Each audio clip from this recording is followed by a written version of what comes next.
Welcome to the Creation Innovation Podcast. I'm your host, Elizabeth King. Together, we'll have conversations with incredible human beings who have taken their creative outlet and turned it into something innovative. From people leaving the corporate world to be 8-figure entrepreneurs to people who have created books, created a family, or just creating to have fun in the world. We are all in a journey to create something amazing in our lives, and I hope that you find some inspiration of your own here.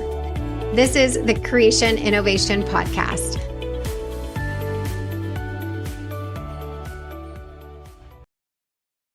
Hey everyone, welcome back to the Creation Innovation. Today we are talking to Lauren Makler. Did I say that right, Lauren? It's Makler. Makler, okay. She's a CEO and co-founder of CoFertility, a new fertility ecosystem that enables women to freeze their eggs for free when they donate half the eggs retrieved to intended parents who can't otherwise conceive. Lauren spent 8 years at Uber, launching new markets across the East Coast and then spearheading Uber Health, a product that removes transportation as a barrier to care for low-income and elderly patients. After her own winding road to motherhood, she felt compelled to build something impactful in reproductive health. Welcome, Lauren. Thanks for being here. Yeah, thanks for having me. Yes. So let's start with your own story, if you don't mind. What Yeah. was that story that kind of led you down this road? Yeah, well, and it's one that I'm still on, of course. Oh, okay. In about, I think it was 2017, I was diagnosed with an incredibly rare abdominal disease, one of like 150 people on the planet to ever get it. And you are Yeah, extra special, as we I like to know, say. right? Extra, Wow. extra special, totally. But it meant that I had benign masses growing everywhere throughout my abdomen and pelvis. And I Wow. knew that I would have to have a number of surgeries to remove the disease. And I was told there was a good chance I would lose my ovaries in the process.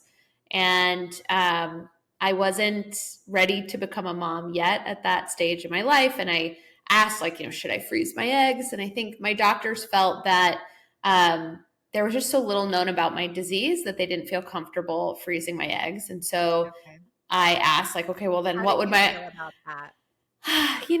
I trusted them. I think, Okay. especially, I was working with an REI who specialized in patients who had rare diseases and cancers. And I really was like, look, you're an expert in this. I am not. Right. And I asked, if it comes to me losing my ovaries, what options might I have? And that's the first time I learned about egg donation. Mm-hmm. And I looked at the space and I was really surprised at what I saw. I was surprised how really like transactional it felt, and so much around this idea of anonymity and things like that just didn't really sit well with me.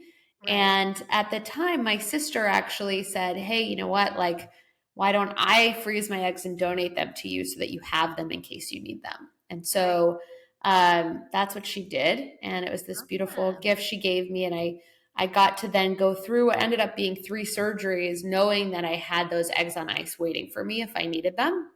Mm-hmm. And you were single at the time still? So right when I was diagnosed, I had just started dating my now husband. So it really did accelerate our relationship to say the least, right? Going through something like that. But so I knew ultimately I had these surgeries and they actually kept my ovaries, thankfully. Oh, good. But Okay. I never forgot that like peace of mind that I had, and so my daughter, who is now 2, was conceived unassisted without using my sister's eggs. Great. But when I gave birth and I held her in my arms, it was just this feeling of like, if like I have to go build something in reproductive health. I had built this healthcare product at Uber and knew that like, we need more creative thinking in healthcare and we need people to go and think about old problems in new ways. And so I wanted to do that here. And then, I mentioned my journey is still ongoing and that, I'm hoping to have a second child. And that's something that I think often is easier said than done. And so it's a journey to say the least. Yes. And trying to build a company at the same time. And so, there's that too. that. But I'm going through that experience, I think, with so much more perspective than I would have had I not been building CoFertility. And so I feel really grateful to be doing that now. And so I got together with my co-founders, both of whom also had winding roads of fertility journeys. And this idea for CoFertility was born, right? This idea that we believe egg freezing is something that is incredible for so many people. It's not a guarantee, it's not an insurance policy, but it absolutely does help more people who have babies who do experience issues with their fertility later on. And so it's wonderful, except it's cost prohibitive for so many people. And so we wanted to address that while also addressing this fact that egg donation has a long way to go as well. We think that there's just so much that can be done in this space to take it further in terms of bringing intended parents more options for donors, more diverse options, and more people who they feel are reflective of what they're looking for in a donor. There's also opportunity to make it less transactional and less sort of shrouded in sort of secrecy and shame in a sense. And so our approach, where we essentially say, hey, let's take cash compensation out of egg donation and instead offer these women the opportunity to keep half of their own eggs that are retrieved from the cycle while also helping grow another family, addresses both of those issues. Such a cool concept. And I think having work, because I work with people that are going through this, and I always say I go through waves of trends essentially of who's coming to see me. And right now I feel like there's a lot of people that are going down this road of egg donation. And, part of that is you never think that you're going to have that said to you, right? Yep. Maybe you should consider having an egg donor. You're like, what? I remember a doctor said it to me one time and I felt like it was a kick in the stomach. And just, I kind of knew for me that wasn't my story, my path, but also you just never expect that. And now though, it is such an amazing experience that it takes a little bit to get past that. I will say that. But also, once you get past that, it is incredible. And there's no words really to say the fact that we have this technology and we are able to do this is amazing. And to speak to people who have babies from egg donation or sperm donation, whatever it may be, you would never know the difference, right? They love those babies like they are their own, but as if they were biologically their own. Yes. And it's such a beautiful experience. But in going through that with these families, I'm on the journey with them of figuring out where do they go? How do they find the donor? Do they go with what's recommended by their clinic? Do they go here or there or whatnot?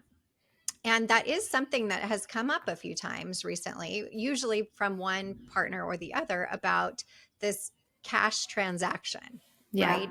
And I feel like, they're just in it for the money. And so I don't want our future child to be coming from a situation necessarily like that.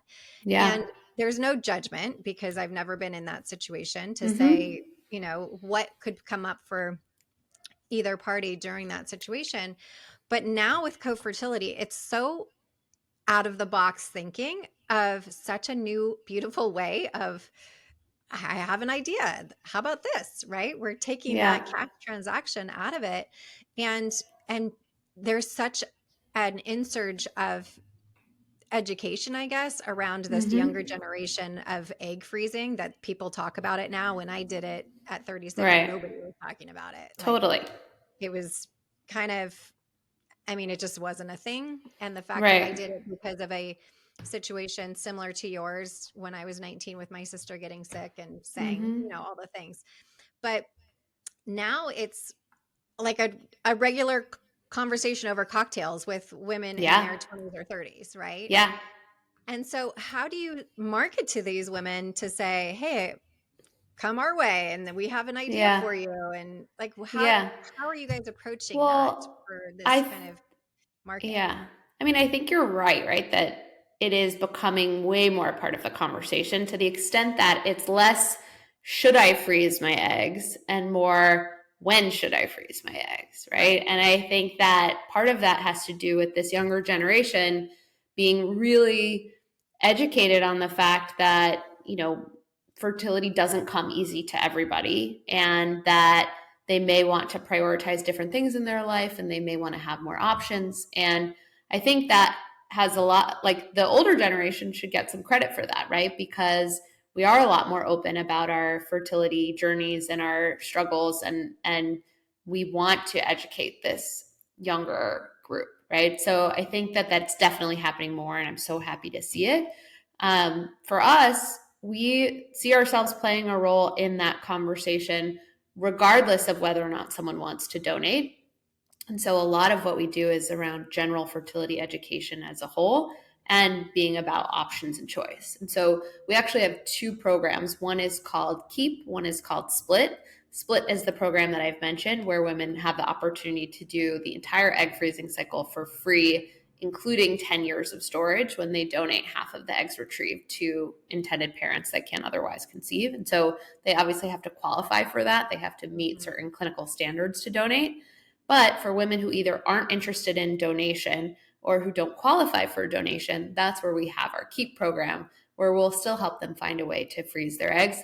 They'll keep 100% of those eggs for themselves, but we hope to help lighten the financial burden in that process for them. And so for us, there's zero judgment as to which program feels right for someone, because donation isn't for everybody. And I would never want them to feel that it has to be, it has to be something that's very much in alignment with who you are and how you want to go about your life for you to be able to move forward with it. So I will say, I think this generation too is really open-minded in the sense that they understand that the way we build families today is more dynamic than it's ever been, right? So maybe they have friends who've struggled with fertility challenges, or they are a member of the LGBTQ community where they know that if they want to have children someday, they may need help of a third party. So they're just a bit more open to those things. And so I think they're really, So I think they're really excited by this idea, I get to help this other family, right? We actually have, and a lot of our matches, we believe, anonymity is somewhat impossible this day and age, right? Given things like 23andMe and Ancestry.com. Right. And so many of our donors and intended parents actually choose to meet one another up front in the process. And I'm thinking of this one match where the donor had said, initially I was really, equally excited about helping this other family and about, putting eggs away for myself someday. But she's like, after I've gotten to know them, I am 95% wanting to help them grow their family, and 5% wanting to do this for myself, right? She just got so invested in who they were. And I love that. Yeah, that I have seen that too with people. They're so excited to see, oh, my eggs went to Paris and there's a family going to be, baby born over there or a baby born here. And they really do have this excitement and a different way of thinking about it than previously done, which is so beautiful, because there's no reason why not, I think. We're navigating it and figuring it out as we go, to be fair. I mean, it hasn't been that long that it's been happening. I think I don't know do you know the first egg donor? That's a great question. I don't know. It's been happening a while. Yeah. It's been in secret, right? And now it's really not anymore. I have seen, sometimes people are hesitant to tell their families and things like that. But at the same time, I've always seen people very open to, of course, we're going to tell our child. I think because of those things that you mentioned, like Ancestry and 23andMe, there's really no hiding, right? Exactly. That's going to come out of the closet, and it's better to come from you than, oh, guess what? 18 years later. Right. So, well, I think what's interesting is even if you look at the celebrities today that are coming out with oh, they're in their late 40s or early 50s and they're having a baby, and which is wonderful. A lot of the times if they're using a surrogate, right, they can't hide the fact that they're using a surrogate. If you see them, in the 9 months leading up to having a baby, right, it's obvious if someone uses a surrogate, so they announce it. It's a lot less obvious. I feel like, Lauren, though, that a lot of them are on the DL during that time, right? So you don't even know. You're that too. Right. I don't know. Yeah. But the fact using an egg donor is not something they talk about because they don't have to, right? And so I just think it can be somewhat, of course, it's their own journey and they get to decide how much they want to share or not. But I think it can be really misleading for the general public who is well, so-and-so got pregnant at, 44. Like, Right. I should be able to too. And they didn't say they used an egg donor, so why should I? It's like, well, maybe they Yeah. just didn't say it. Right. And that Yeah. is extremely frustrating, I think, for our community in the fact that it gives us the false hope of somebody saying, oh, Yeah. you can build your family at any age, in Right. your 50s or whatever. Well, if you have $150,000 plus, right, to have a surrogate and an egg donor and test the Yeah. embryos and all the things, right? So Right. it's just not giving the full picture of what really is happening there in order to make that happen. Mm-hmm. And like you said, of course, it's their own, to each their own, to what to share. But I think it's also important for us, people like us in this community, to say, this is how the breakdown works. This is what happens. This is around how much it costs. And it varies Yeah. from this to this. And, yes, you can have a baby at any age you want if you go through these avenues, and it won't Right. cost you this much, right? Because I think people in the fertility realm are so desperate to have a baby, and they see that and they think, okay, we can do it too, right? And it's, yes, you can, but here's the facts of how they got there. Right. Yeah. Totally. So from people who are listening to this now and thinking, okay, I'm young, I want to potentially look into this, what's the first step somebody takes in order to see if they would be able to donate? Yeah, so it's really simple. Start by going to our website, cofertility.com/freeze, and there, or cofertility.com, and you'll find it. But there's a pretty quick questionnaire that will help you to determine which of our programs you qualify for. We use all of the like ASRM and FDA standards to determine whether or not someone qualifies to be an egg donor. And there's also a ton of content on our website if you wanted to like read there, like what does qualify someone. That's all listed. But pretty quickly you would know from filling that out if you're a good candidate or not. And then if you're an intended parent who's looking for a donor, similarly, you can start on our website as well. It's free to create an account and to look for a donor to see if there's someone that you think is a good match. Awesome. How many people do you have in your database for intended parents to Yeah. look at? So we're making matches every day, and so that number like goes up and down, but it typically is between 150 and 200 donors at any given time. And so I'm really proud of the like women that we have in there, right? Like they're just, from all different backgrounds, very like, diverse in terms of different heritages and things like that, but also like coming from really amazing sort of career paths and education backgrounds, things like that. It's really resonating. And so a lot of intended parents come to us after they've been looking for a really long time to find someone, and they're like, oh, I found her. Let's do this. Awesome. Yeah. And I will just kind of put that to say too, once you find your donor, it goes pretty fast. So I tell people, like, if you make this decision, get ready, because Yeah. it goes fast and you'll have your baby pretty quickly, assuming everything Yeah. kind of goes as planned. Yeah. And Of I've only course. seen, maybe less than 10% where it doesn't, quite honestly. So it's such a great option. I Yeah. really love it so much. I can't say enough great things about it. Is there a limit of how many times somebody can donate? So ASRM, so the American Society for Reproductive Medicine, says that a woman shouldn't do more than 6 egg retrieval cycles. We absolutely adhere to that, but I think what you'll find with CoFertility is that most of our donors, because they're not doing it for income, aren't looking to do it with 6 families, right? They're looking to, okay, what are their personal goals? How many children do they want someday? How many eggs do they want to put away for their own use?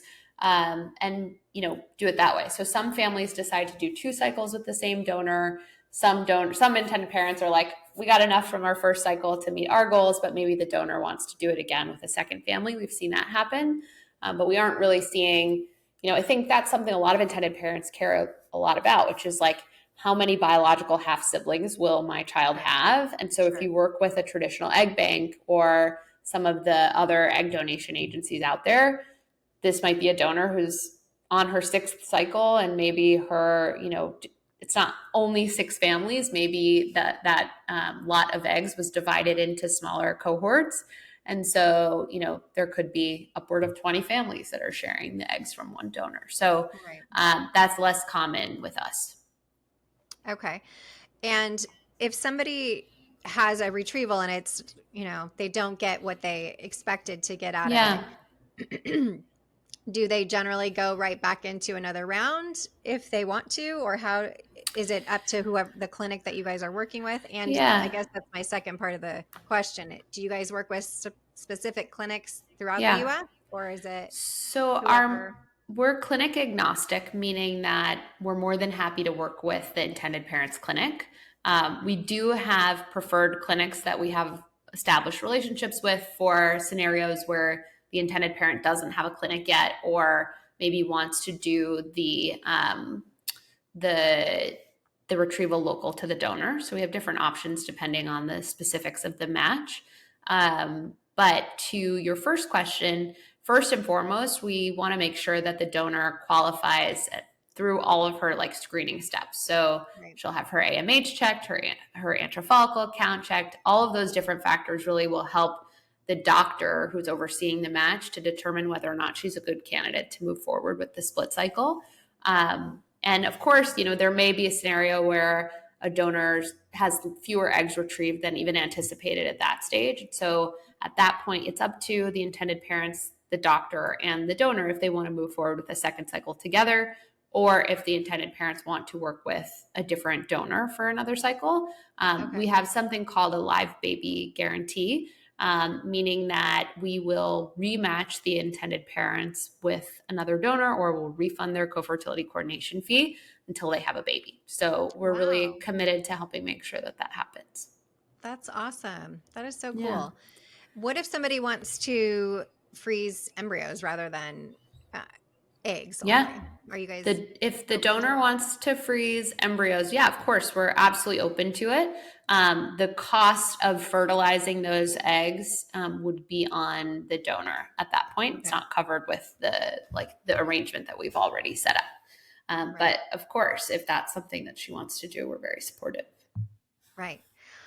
So awesome. I mean, again, just a different way of thinking about things is so refreshing, I think. Thank you. And a beautiful way of everything coming together where it just feels like everybody's in a flow together and it's like for the greater good and, you know, Yeah. working together and collaborating in the best way possible. And I always say in creation innovation has started from we're all trying to create something, whether that's a family or a business or a book or whatever it may be. And in this, it just feels like it's amplified by we're creating in all different angles and ways all the time with Yeah. CoFertility, which is so cool. That's what it feels like. It really does. So, I for love people that that. are listening, what can they take away from this to communicate to the people around them about co-fertility? And Yeah. because I know you mentioned a few times the diversity and whatnot, I know again that's a big issue that I've come across Yeah. quite a few times with my clients is maybe they don't have donors that look like them or their Yeah. background or whatnot, and they've tried to find them in different areas of the United States or whatnot. So, what's kind of the big takeaway of the message that we should be Yeah. shouting out to people who are I looking to yeah. potentially do this? I think for me it's that you should never feel like you're settling for the egg donor you're working with. Like Mm, it should never feel like that. Of course you're not going to be excited to use an egg donor. I'm not saying that that's the feeling you'll have, but you shouldn't feel like, oh, this is the best we can do, right? And so I really feel strongly that um, there's someone out there for everyone, and so please come check us out, set up time with our team, and we will like absolutely help you find that person that you're looking for. And that, we're really trying to do it in a way that honors all of the folks involved, right? So the intended parents, the donor, and the donor conceived child that comes out of the other side of this. So that's what we're all about. And we'd be more than happy to be on this journey with you. awesome. Again, I think that we're so used to going to the clinic, you go down the egg donor route where they say, okay, I think that's what your next step's going to be. And then they say, here's the like inventory, so to speak, of Yeah. who we have and who we work with, the agency that we work with.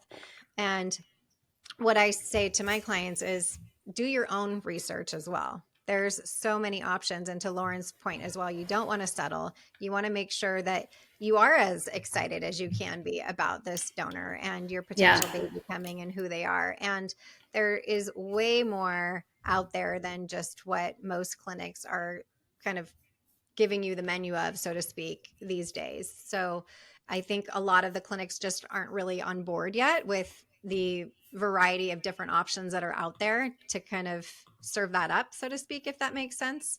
So make sure that you set aside some time and really do that due diligence to say, we're going to look at all of the options, and then we'll come back to our clinic to say, perhaps that first donor, maybe they are with the agency that's with your clinic, but maybe they're not. So just keep an open mind to that and know that it is such an amazing experience. Find somebody who's gone through it to talk to. I always say, have that conversation so you can get their experience of whether they do a split donor, which I have so many people that love that they did that. And it's not as complicated as you may think. It's just educating yourself and knowing the process. And then you're like, oh, okay, that's it. Okay, we're doing this, and it's so cool. Well, thank you so much, Lauren, for building this amazing company, business, movement, all the things. I mean, it really is such an awesome collective for women and women's health and reproductive in all different ways, whether you're coming to it from like your perspective in a health situation. I got a call this weekend, an 18-year-old had her ovaries and everything removed as an emergency surgery. And, that's the one thing I could say to the parents was, I know it doesn't feel good to hear this right now, but there are so many amazing options. Yes, right? Totally. And that's the one thing to keep in mind. You're here and you're alive and you're healthy first and foremost. And then there's so many people that want to support you on your fertility journey secondary. Absolutely. Yeah. So reach out to any of us to help you on that path. And we are happy to point you in the right direction. Absolutely. Thanks for having me, Elizabeth. Thank you. Thank you so much for listening to this episode of the Creation Innovation Podcast. Make sure to follow us on Spotify for free episodes and subscribe to the Creation Innovation Podcast on Apple, Spotify, or wherever you choose to get your podcast. Don't forget to rate and review the podcast wherever you're listening for a chance to receive a special gift. Yes, we actually do send out gifts. It's my favorite thing to do. So visit us at elizabethking.com/creation innovation for more information on how to enter. Every review counts, and we are so grateful. You can follow me at the official Elizabeth King on Instagram or TikTok. Until next time.